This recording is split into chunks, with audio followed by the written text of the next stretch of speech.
some people that got stranded on an island, and I think it was 6 or 7 were Asians, and there was 1 American.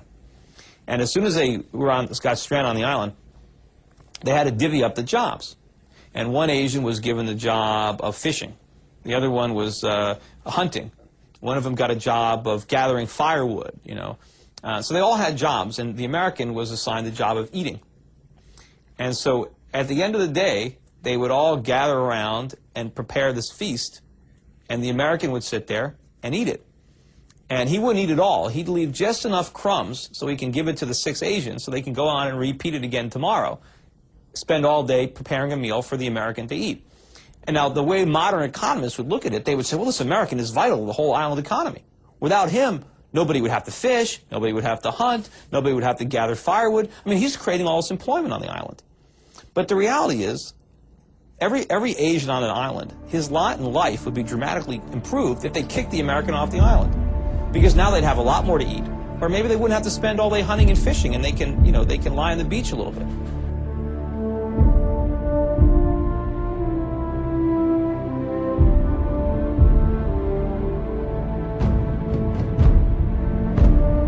Why do you think that a recession is coming, and just how bad is it going to be? I think it's going to be pretty bad, and whether it starts in 07 or 08, I think, is immaterial. And I also think it's going to last not just for quarters, but for years. And what's going to happen in 2007 is a lot of these artificially low ARM payments are going to be reset upward. You're going to start to see both the government and the lenders reimposing lending standards and tightening up on credit. And you're going to see a lot of the speculative buyers turn into sellers. And these sky-high real estate prices are going to come crashing back down to earth. What's going to happen now is we're going to see the subprime type loss scenario unfolding in other asset classes, such as bonds backed by auto loans, credit card debt, and that's really going to, you know, pull the rug out from under the consumer. You've got these cronies in Washington, they're like little kids with a chemistry set, and they keep on throwing these chemicals together, trying one thing after another. They hope they're going to stumble on a miracle, but they're going to blow us all up.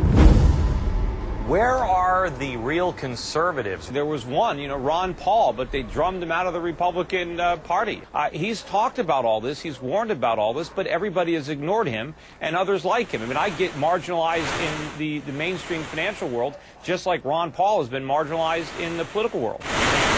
Ron Paul really has no business being on stage as a legitimate representative of Republicans. So, Congressman Paul, and I'd like you to take 30 seconds to answer this. You're basically saying that we should take our marching orders from Al-Qaeda. Are you suggesting the United States of America caused the attack on 9/11? That Ron Paul is a no one who wanted to make a name for himself. Another question about electability. Do you have any, sir? There's always the question as to whether or not you... When we make a mistake, it is the obligation of the people through their representatives to correct the mistake, not to continue the mistake. And that's what we do on the floor of the... No, we've dug a hole for ourselves, and we've dug a hole for our party. We're losing elections, and we're going down next year if we don't change it. We're going down next year if we don't change it.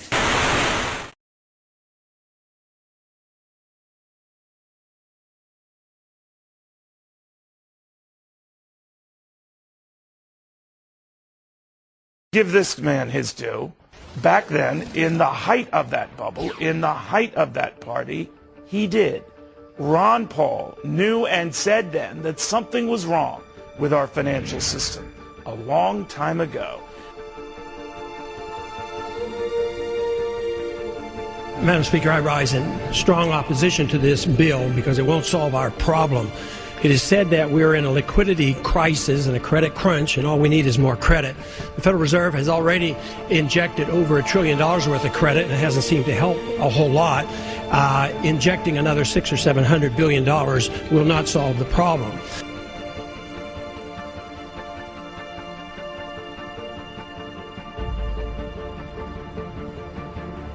Ron Paul is probably the only politician who is out there now saying, stop all of this spending, all of this spending. David, we have a deficit now of $53 trillion.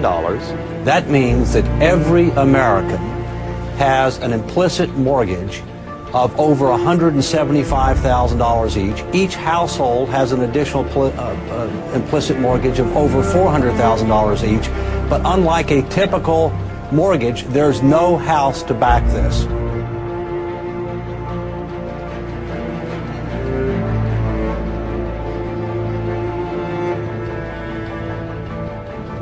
This is the reality of the crisis in the U.S. economy.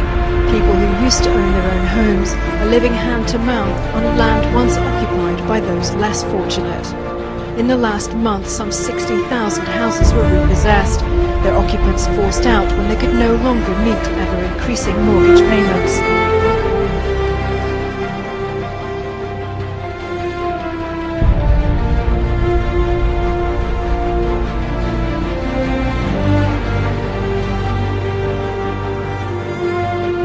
Foreign governments are buying strategically critical American assets and at an alarming rate. Foreign governments, including Communist China, have launched 20 new investment funds since 2000, holding an estimated $2.5 trillion.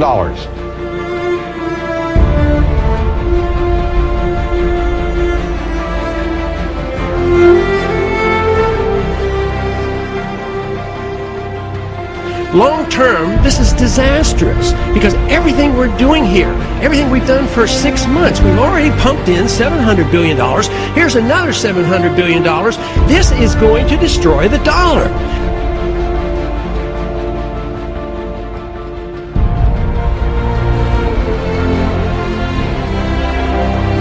The Constitution was written very precisely to restrain the power and force of government and to protect the liberties of each and every one of us.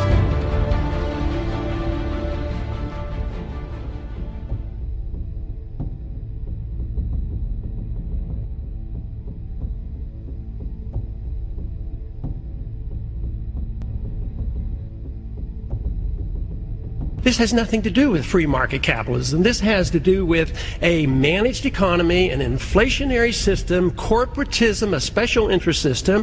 For the past several years, everybody thought we had a real economy. We didn't. We had a bubble. All we did is borrow trillions of dollars from the rest of the world, and we blew all the money on consumption. We can't pay the bills. The asset bubbles that were inflated by reckless monetary policy are deflating around us. We're looking at a symptom. We're looking at the collapsing of a market that was unstable. It was unstable because of the way it came about. It came about because of a monopoly control of money and credit by the Federal Reserve System, and that is a natural consequence of what happens when a Federal Reserve System creates too much credit. This wasn't created by the free market. All this excess leverage is there because of the government. It's there because of the Fed. They did this. They infected us with this disease. The fact that all these companies are now dying. How did they make Wells Fargo make stupid home equity loans? What they did is they provided Wells Fargo and all these companies with free money, and they let them go out and leverage it up. And it's like, I use the analogy, if a kindergarten school teacher leaves the classroom and passes out pixie sticks and soda pop, and then leaves the classroom, and she comes back and the kindergartners have wrecked the place, who do you blame? Where do you draw the line with our money? It is not your money. In fact, it is taxpayers' money. We'll get it passed. I came back and suspended my campaign. Mr. President, I've received 91,000 phone calls and emails from California. 85,000 of them opposed to this measure. I think if we really do care about the livelihood of our constituents, there's only one vote, and it is yes. But in the end of the day, there's no real separation between Wall Street and Main Street. There's only the road we're traveling on as Americans. I urge my colleagues to join me in supporting this important legislation. And it comes down to one word: jobs. Jobs, so we can create jobs in our country. People have to know that this isn't about a bailout of Wall Street. We look forward to working closely with Congress to resolve this financial crisis. So I propose that the federal government reduce the risk posed by these troubled assets and supply urgently needed money so banks and other financial institutions can avoid collapse and resume lending. And here we Investors unloaded stocks in a frenzy on Monday. It came on the heels of another interest rate cut in the U.S. More than 500,000 Americans lost their jobs in November. Congressman, this is getting out of control. What we're doing today is going to make things much worse.